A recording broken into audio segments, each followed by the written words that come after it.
Muy bien. Buenos días. ¿Cómo están? Bueno, estamos muy contentos de poder estar aquí en esta mañana y estudiar la palabra de Dios. Lucas capítulo 23, vamos a ir ahí en nuestras Biblias. Si no tiene su Biblia, pues saque su celular y ponga ahí en el buscador Lucas capítulo 23. Vamos a orar para que el Señor pueda iluminarnos en esta mañana con este mensaje. Señor, gracias te damos porque eres tan bueno con nosotros, Padre. Gracias por tu palabra, Señor, que nos ilumina, que nos cambia, Señor. Ayúdanos a ver lo glorioso que es este pasaje, Señor, hoy. Padre, que podamos vivir a la luz de lo que tú hiciste por nosotros en la cruz, Señor. Gracias, Señor, por Lucas, por todo, Señor, la manera en que tú lo has usado, cómo escribió este evangelio y cómo hoy puede darnos esperanza a nosotros, Señor. Te agradecemos en el nombre de Cristo Jesús. Amén. Muy bien, yo sé que la mayoría de ustedes, si no es que todos, ha visto la película que se llama La Pasión de Cristo. No sé cómo se dice en inglés. La Pasión, ¿no? The Passion. Something like that. Bueno, pero el director de esta película es interesante, que fue dirigida por un hombre que se llama Mel Gibson. Y cuando usted escucha a este hombre hablar acerca de la película, pues él habla acerca de lo interesante que fue la grabación y habla como una persona que es un videógrafo, un productor. Pero cuando usted se da cuenta de las palabras que este hombre expresa, usted se da cuenta de que este hombre no tiene a Cristo en su corazón, de que este hombre no anhela que las personas conozcan a Cristo, él anhela que las personas vean su película. Y es interesante, de hecho, él está haciendo una segunda serie de esa película, y va a ser bueno para nosotros porque a pesar de que él no está interesado en llevar ese mensaje, pues lo está haciendo y usó Dios esa película para que muchas personas pudieran ver la obra que Cristo hizo en la cruz. Pero los personajes que vamos a ver en el pasaje de hoy nos muestran personas tal como Mel Gibson, que estuvieron tan cerca de la verdad, pero que no pudieron tomar una decisión o un paso para seguir esa verdad o para vivir esa verdad. La historia de hoy comienza en Jerusalén. Jesús ha estado yendo hacia Jerusalén y hoy este pasaje, Lucas capítulo 23, recapitula las últimas 12 horas de la vida de Jesús antes de ir a la cruz. Y el primero que va a interrogar a Jesús, vamos a ir viendo varias personas que van a estar interrogando a Jesús, pero el primero de quien se habla es del sumo sacerdote Caifás. Era la máxima autoridad de los judíos. Y entonces, cuando atrapan a Jesús, recuerdan, estuvimos viendo la semana pasada, llegan al monte de Getsemaní y ahí arrestan a Jesús y era este hombre quien estaba ahí. Entonces lo llevan a la casa de Caifás, a Jesús, y entonces Lucas no nos dice que es Caifás, pero si nosotros vamos ahí a Mateo capítulo 26, en un evangelio complementario, nos damos cuenta de que Caifás es el que interroga a Jesús.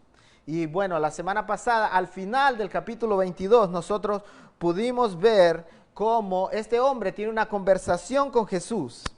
Entonces, Caifás le hace una pregunta y le dice: Jesús, ¿eres tú el Hijo de Dios? Y Jesús responde: tú lo has dicho. Esto causó, por supuesto, un escándalo en el liderazgo de los judíos, porque cuando Jesús dice: sí, yo soy el Hijo de Dios, el Mesías esperado, ellos se enojaron tanto que dijeron: ahora sí vamos a matarlo, este hombre ha dicho algo que es digno de muerte. Recuerdan, no podían agarrar a Jesús de ninguna manera, y entonces ahora por fin escuchan algo con cual pueden acusarle. Y Jesús no niega que él es Hijo de Dios, él le dice: tú lo has dicho. En otras ocasiones Jesús ha dicho: no le digan a nadie todas estas cosas que estamos experimentando ahora, pero Jesús ahora abiertamente, él dice: tú lo has dicho, yo soy el Hijo de Dios. Él afirma lo que el otro hombre está diciendo. Entonces, siendo ahora que los judíos estaban bajo el gobierno romano, ellos quieren crucificar a Jesús, pero ellos no tienen la potestad para decidir la crucifixión de Jesús. Entonces tienen que llevarlo al gobierno romano, y lo que hace Caifás es que este hombre toma a Jesús y lo entrega en manos del Pilato, quien era gobernador de Judea. Y Pilato va también a estar tan cerca de Jesús y hacer algunas interrogantes a Jesús. Pero leamos el texto de esta mañana en Lucas 23. Dice, comenzando en el versículo 1, entonces toda la asamblea de ellos se levantó y llevaron a Jesús ante Pilato y comenzaron a acusarle diciendo, hemos hallado a este que pervierte nuestra nación, prohibiendo pagar impuesto al César y diciendo que él mismo es Cristo, un rey. Pilato entonces le preguntó diciendo, ¿eres tú el rey de los judíos? Y Jesús respondiéndole dijo, tú lo dices. Y Pilato dijo a los principales sacerdotes y a la multitud, no encuentro delito en este hombre. Pero ellos insistían diciendo, él alborota al pueblo, enseñando por toda Judea, comenzando desde Galilea hasta aquí. Cuando Pilato oyó esto, preguntó si el hombre era Galileo, y al saber que Jesús pertenecía a la jurisdicción de Herodes, le remitió a Herodes, que también estaba en Jerusalén por aquellos días. Muy bien, Pilato ha pasado ahora de tener una interrogación con el sumo sacerdote Caifás, y ahora está en las manos de Pilato, y Pilato lo interroga y le dice, ¿eres tú el rey de los judíos? Y note que Jesús nuevamente no lo niega, él dice, tú lo has dicho. Jesús sabe que estas palabras lo condenaron ante Caifás, pero él sigue diciendo, tú lo has dicho. La semana pasada vemos que Jesús había dicho en Juan, para esta hora he llegado yo a esta tierra, la hora de su crucifixión. Entonces Jesús dice, tú lo has dicho. Pero Pilato escucha la afirmación de Jesús, pero el hecho de que este hombre escuche de que Jesús es el rey de los judíos no causa nada en su corazón. Él no toma ninguna decisión, simplemente escucha palabras que se las lleva el viento. Y luego Pilato va a tomar una decisión política. Pilato lo que quiere es agradar al pueblo. A Pilato no le importa la vida de Jesús. Él lo que quiere es que esa multitud que está revuelta ahí, los principales líderes de los judíos, estén contentos. Entonces él va a tomar una decisión que es más política. Observe que al entregar Pilato a Jesús, ellos dicen ciertas cosas acerca de Jesús. El versículo 23, hemos hallado que este hombre pervierte nuestra nación. Y luego dice, prohibiendo pagar el impuesto al César y diciendo que él mismo es Cristo, un rey. ¿Ustedes creen que es verdad eso? Si ustedes leen la palabra de Dios, pues vemos de que Jesús anteriormente ha dicho, dar a César lo que es de César y al Dios lo que es de Dios. O sea, Jesús no está prohibiendo en ninguna manera el pagar el impuesto al César. Entonces, pero la segunda afirmación que ellos hacen es, Cristo está diciendo de que Él es un rey. Y en la antigüedad ustedes tienen que entender cómo los reyes pensaban antes, porque los reyes pensaban de que si se escuchaba que había otro rey, ese rey iba a tomar el lugar que ellos tenían. Entonces lo que ellos hacían es, mátenme a todo aquel que se haga llamar rey, porque yo no quiero ninguna competencia aquí. Recuerdan en el principio de Mateo vemos una persecución que Jesús hace, una persecución que Herodes el Grande hace, matando a todos los niños. ¿Por qué? Porque llegaron unos hombres en busca de un rey, había nacido el rey, y entonces él tuvo miedo y dijo, me va a quitar a mí el trono. Y por la inseguridad comienza una persecución cuando Jesús era pequeño, ¿no? Y luego Jesús y su familia tienen que huir a Egipto.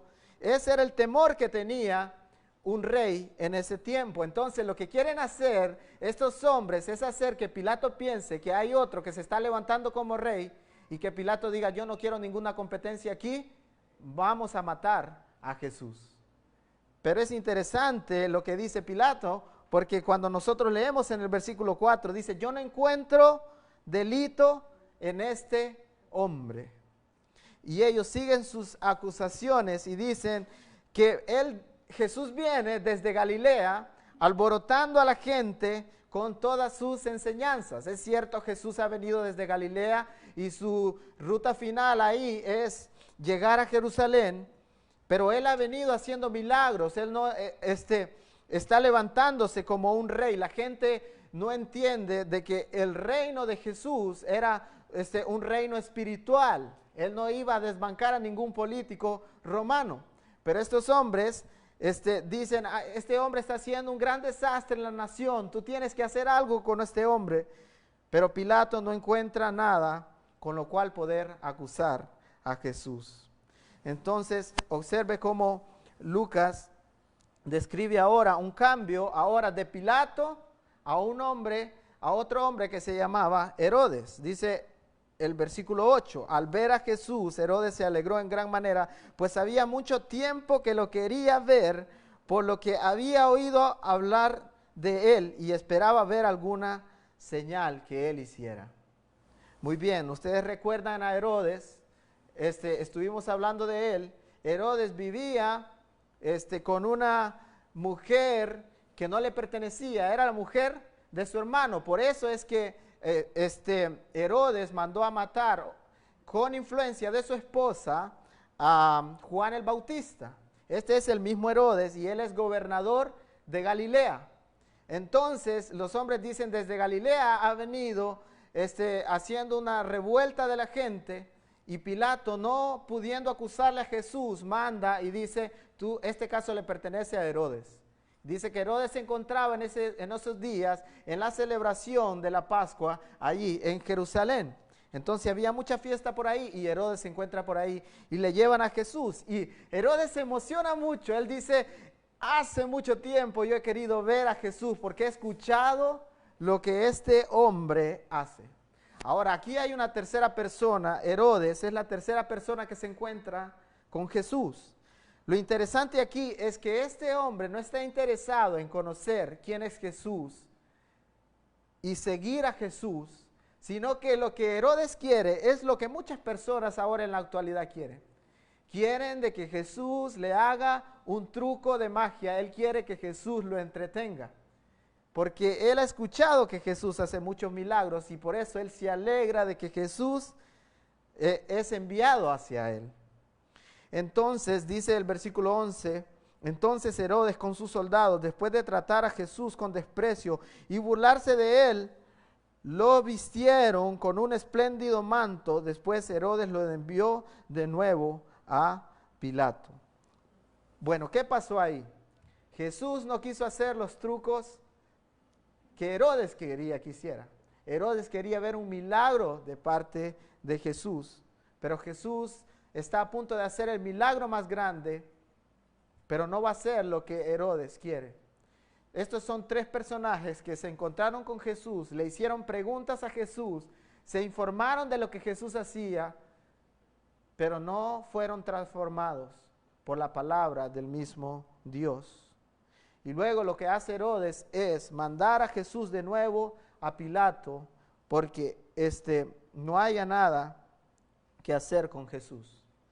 Entonces, Pilato nuevamente en el versículo 14 vuelve a decir, yo no encuentro ningún delito con el cual pueda condenar a este hombre. Y miren lo que hace con Jesús, porque cuando Herodes libera a Jesús, ahí en el versículo 11, dice, después Herodes lo envió de nuevo a Pilato, pero antes de eso dice, después de maltratarlo con desprecio y burlarse de él, lo mandó a Pilato. ¿Y qué hace Pilato ahora?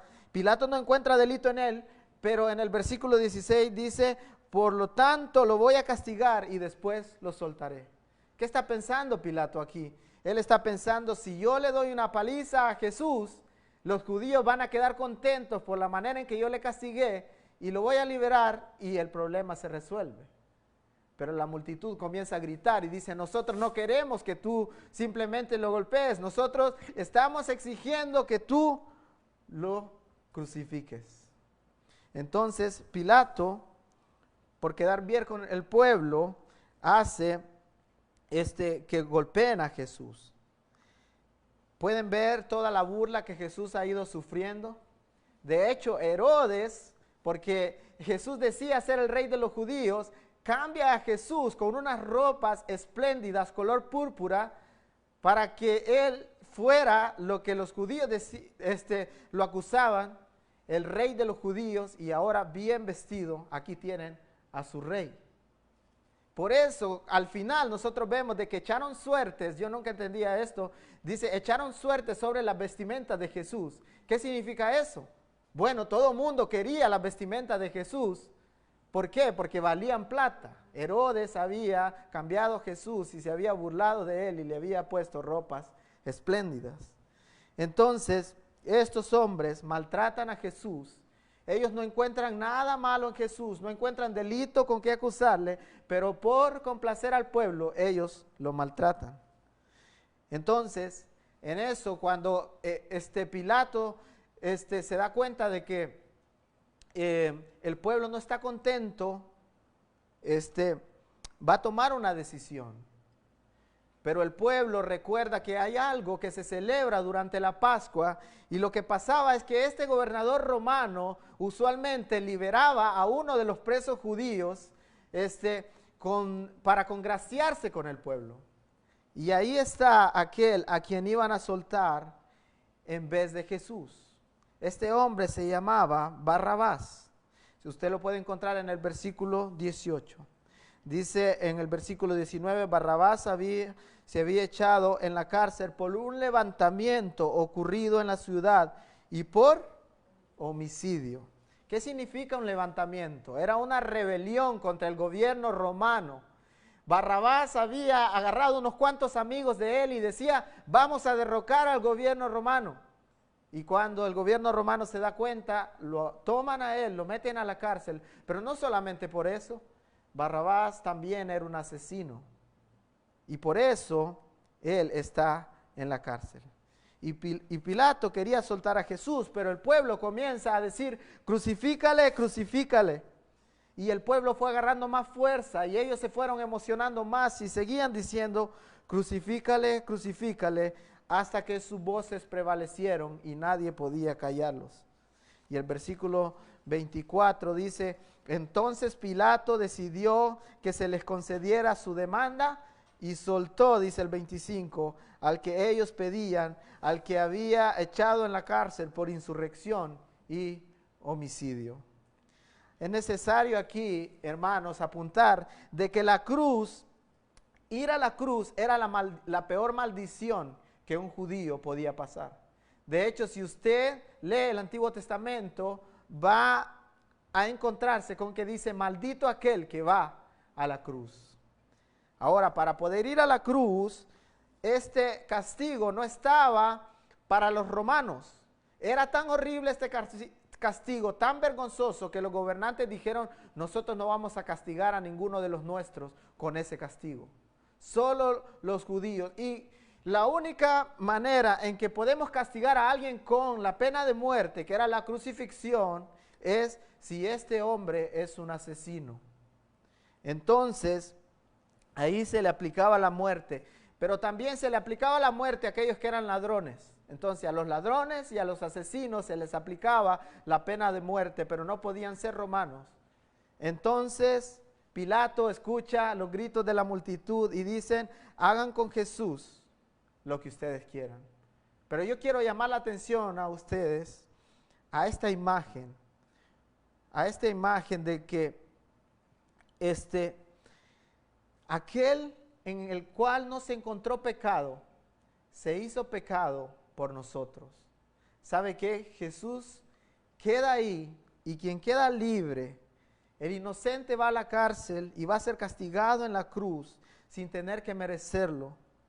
El castigo más vergonzoso va a caer sobre Jesús. Pero nos preguntamos, ¿quién merecía el castigo? El castigo lo merecía Barrabás, el asesino, traidor. Y Barrabás sale libre. Mira esta imagen, Barrabás el asesino sale libre y Cristo Jesús toma su lugar, recibiendo toda la vergüenza y el castigo que un ladrón y que un pecador que un asesino merecía. Queridos hermanos, yo quiero que ustedes vean la imagen de lo que esto representa. El Barrabás que vemos ahí nos simboliza a nosotros. Y lo que está pasando ahí es que Cristo toma nuestro lugar. Esta es la analogía que nosotros vemos ahí. Cristo ocupó nuestro lugar en la cruz. ¿No te parece glorioso que lo que nosotros merecíamos, Cristo lo llevó en la cruz?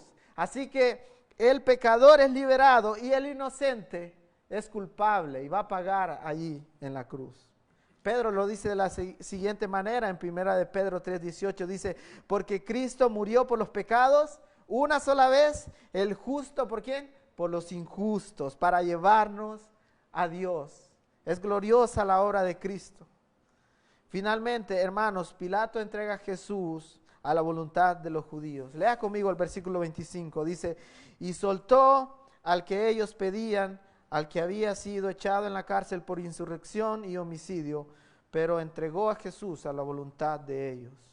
Pilato escuchó más las voces del pueblo y no pudo escuchar las voces o la voz de Jesús, a pesar de que tuvo un encuentro con él. Entonces los judíos toman a Jesús y se dirigen hacia un lugar llamado el lugar de la calavera, el Gólgota, y ahí será sacrificado fuera de Jerusalén. Y vamos a entender qué significa que Cristo Jesús tiene que tomar su cruz y salir fuera de Jesús y ser crucificado en ese lugar, porque esto también tiene un significado importante. Pero una multitud sigue a Jesús cuando Jesús va camino hacia la cruz. Y entre ellos se encuentran unas mujeres que lloraban y se lamentaban por lo que Jesús estaba pasando. Pero Jesús les responde lo siguiente. Versículo 28, les dice, hijas de Jerusalén, no lloren por mí, lloren más bien por ustedes mismas, por sus hijos. Versículo 29 y 30, porque vienen días en que se dirán a los montes, caigan sobre nosotros, a los collados, cúbranos, porque si el árbol verde hacen esto, ¿qué sucederá con el seco? Jesús está hablando aquí de un juicio que va a venir al final de la historia sobre todas aquellas personas que rechazaron a Jesús. Mientras unos se ríen y se mofan de Jesús, estas mujeres lloran, pero Jesús les dice, no lloren, no lloren por mí. Jesús sabía que él iba a resucitar. Aunque está sufriendo, él dice, lloren por aquellos que me están rechazando, lloren por aquellos que me rechazarán en el futuro, porque vendrá juicio sobre ellos. Si de mí, que soy perfecto, hacen esto, ¿qué se va a hacer con los pecadores? Dice Jesús, si del árbol seco hacen esto. Hay un día de juicio, queridos hermanos, para todas aquellas personas que tuvieron un encuentro con Jesús o que escucharon las palabras de Jesús o que quizás no escucharon nunca acerca de Jesús. Va a haber un día de juicio para esas personas.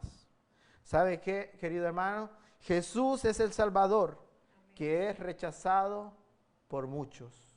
Pero gloria a Dios por aquellas personas que Cristo Jesús ha decidido salvar y que no le han rechazado.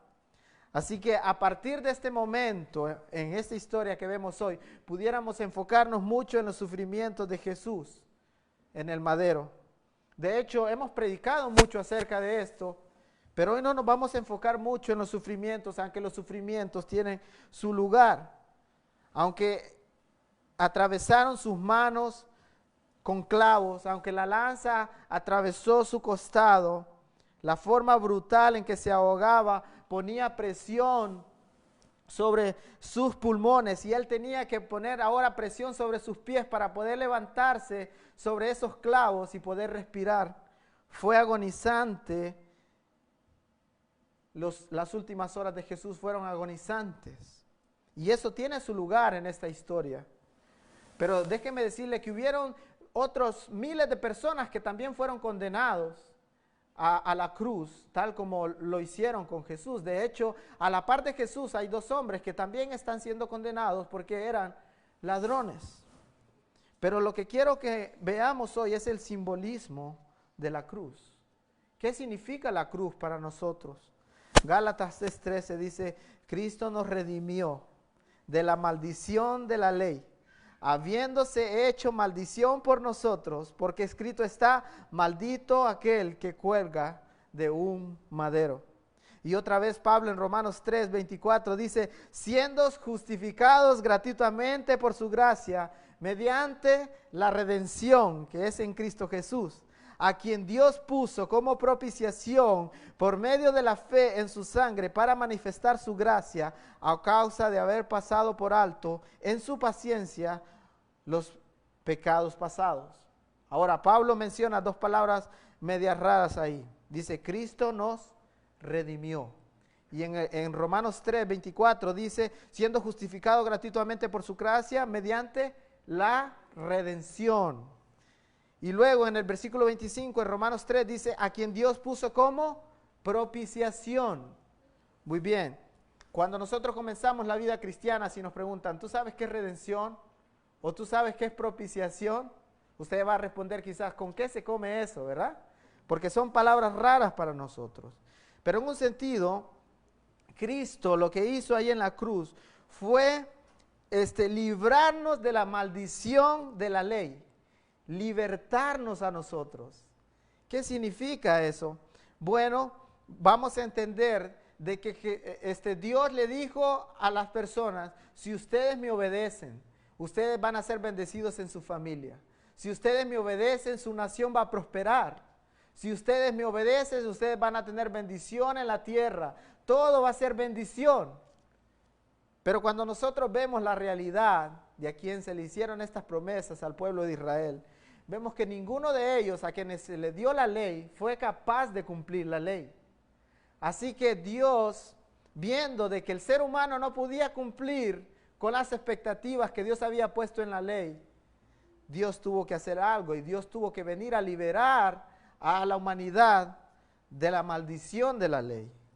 Pero por otro lado, Cristo es la propiciación de nuestros pecados. Y esto es glorioso, porque dentro de las celebraciones judías había un día especial, que es el día que los judíos conocen como el día de Yom Kippur.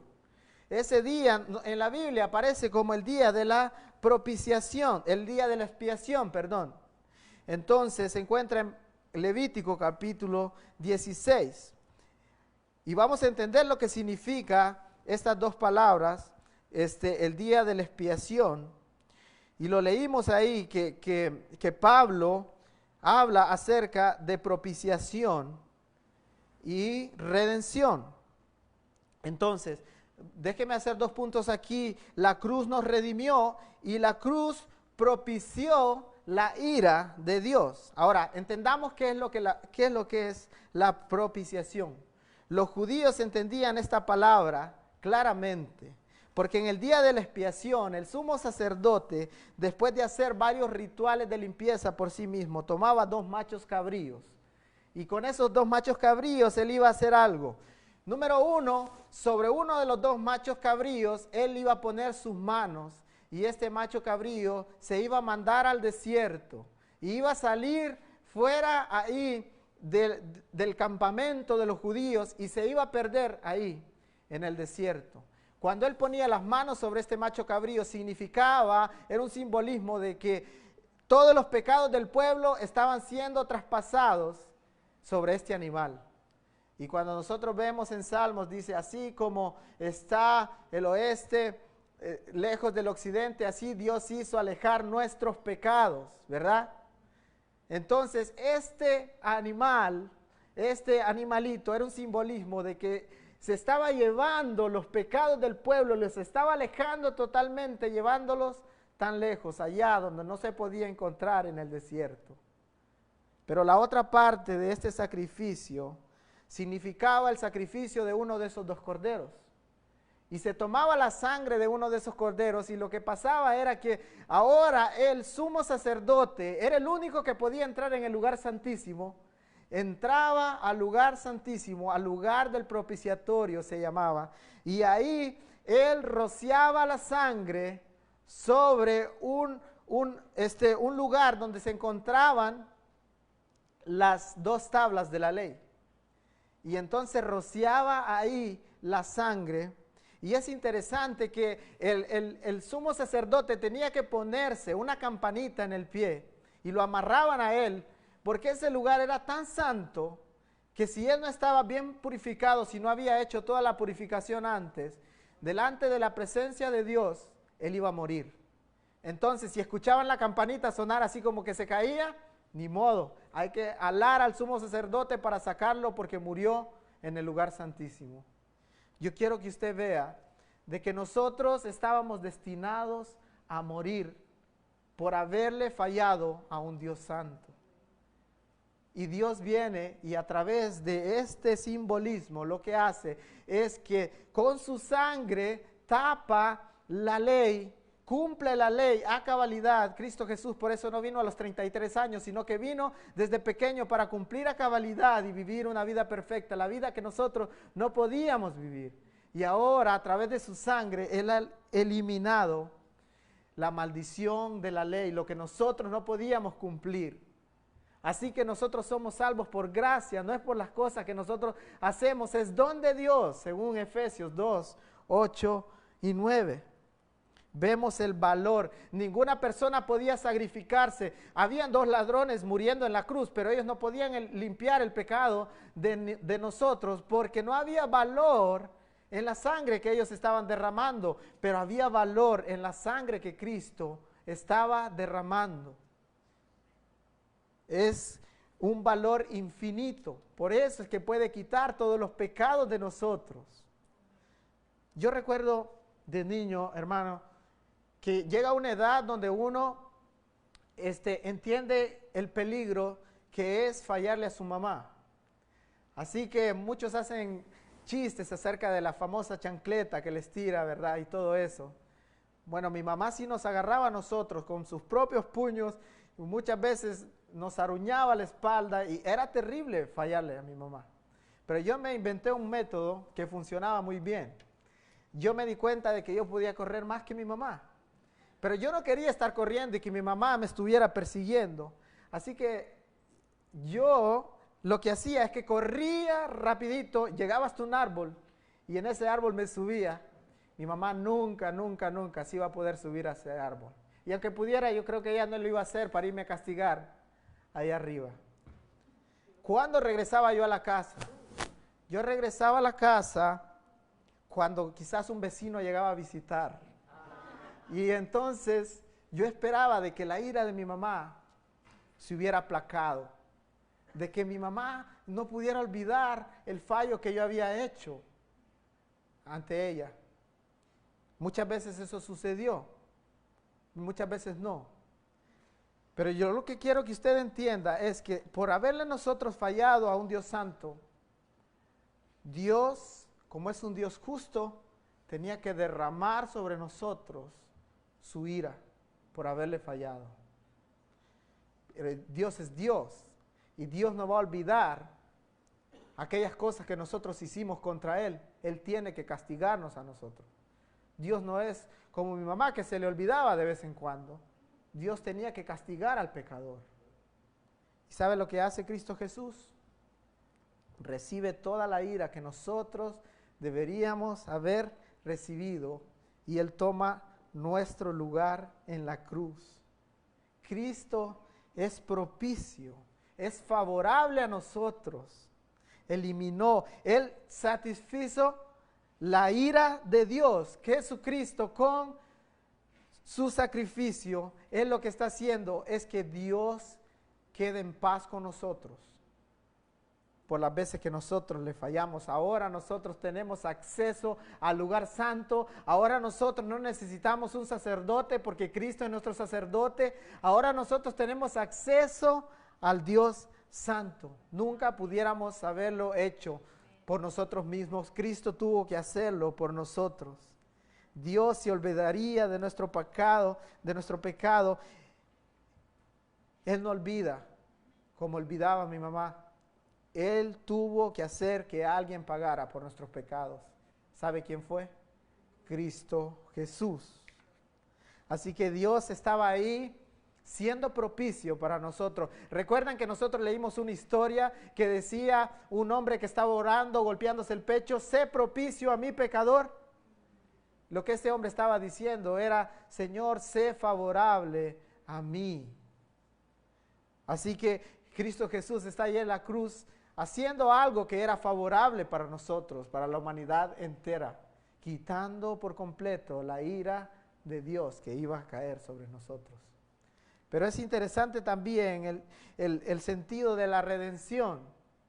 ¿Sabe que yo les conté en otra prédica de que cuando alguien no tenía cómo pagar, ellos se ofrecían a sí mismos, sacaban un préstamo, pero ahora ellos tenían que quedar como esclavos, porque ellos se habían beneficiado del dinero, así que para que no corriera y se fuera a otro país, entonces ellos eran esclavos, ahora tenían que servir.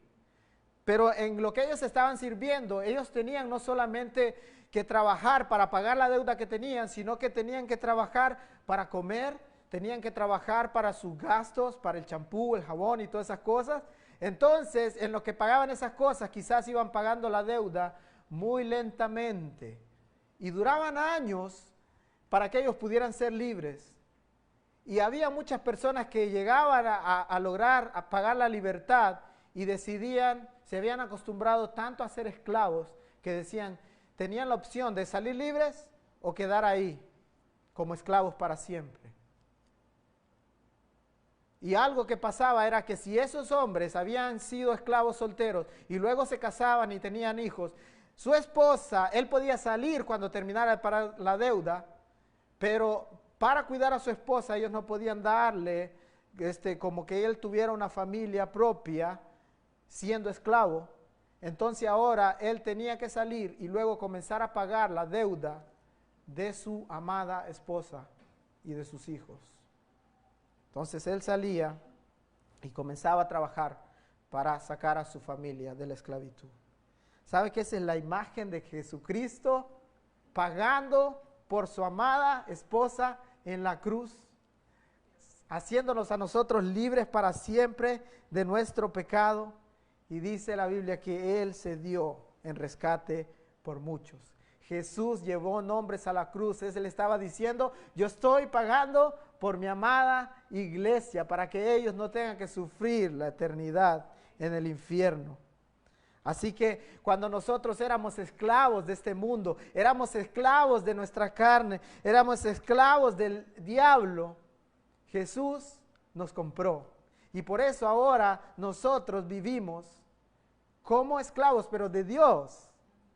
Ahora nosotros, por amor a lo que Él hizo, nosotros le servimos y decimos, nosotros no queremos ir a otro lugar, queremos estar en esta servidumbre, en la servidumbre de nuestro Dios, porque Él nos rescató a nosotros. El versículo 30 dice, cuando Jesús hubo tomado vinagre, dijo, consumado es. Y habiendo inclinado la cabeza, entregó su espíritu. ¿Sabe lo que significa ese consumado es? Eso significa la deuda ha sido pagada. Cuando nosotros estrechamos manos y le decimos a una persona, ya no hay nada, estamos bien, el trato terminó.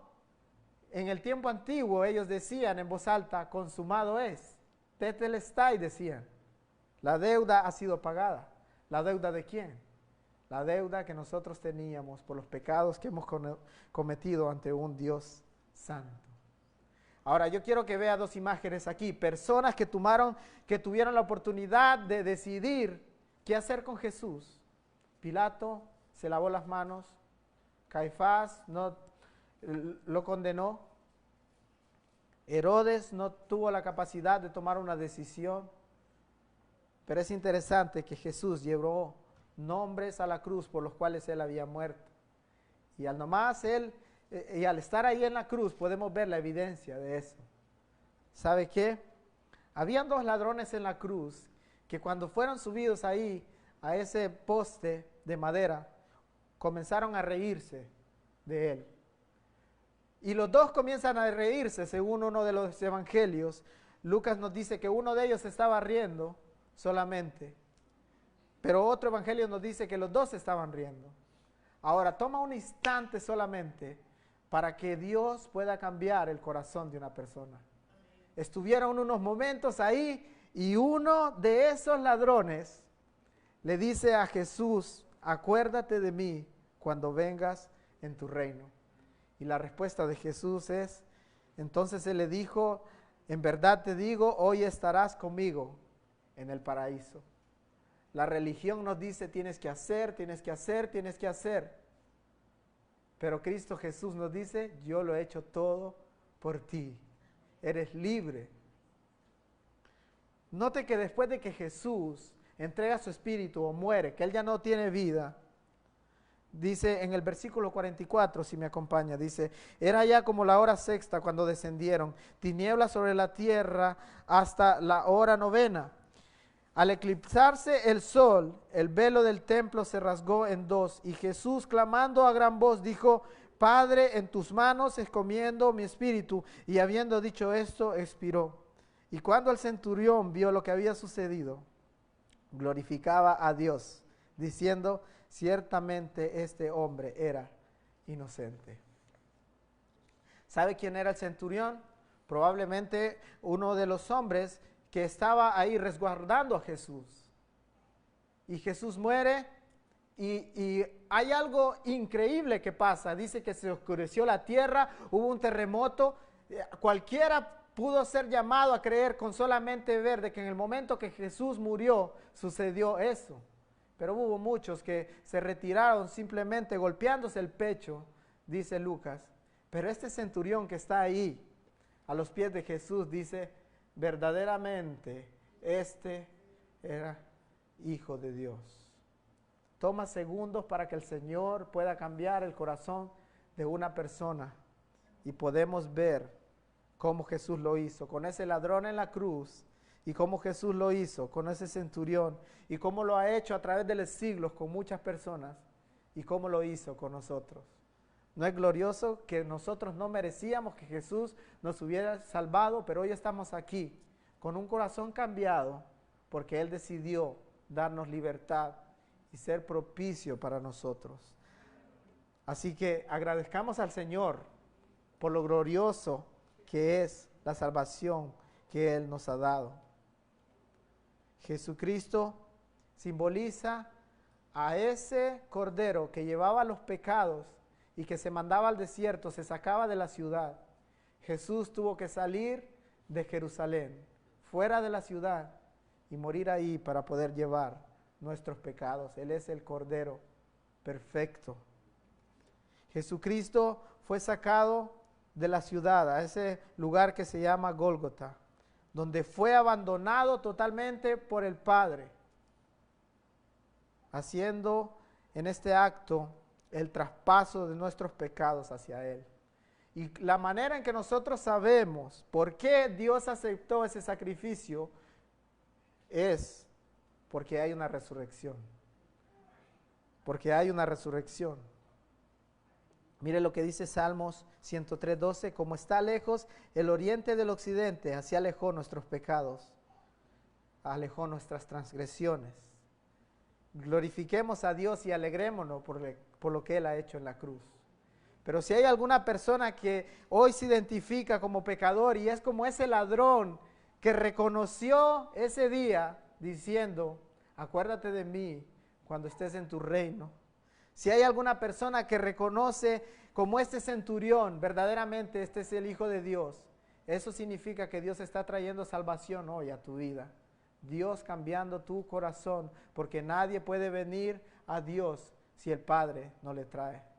Así que si reconoces tu pecado hoy, ya sea ahí en las redes sociales o aquí, el Señor está diciendo, yo pagué por tus pecados y yo quiero que tú vivas libre de la carne, quiero que vivas libre del pecado, quiero que vivas libre del enemigo, quiero que vivas libre de este mundo. Vamos a orar y vamos a agradecer al Señor por la gloriosa cruz. Y no nos perdamos el próximo sermón porque viene la resurrección. No termina ahí. Oremos.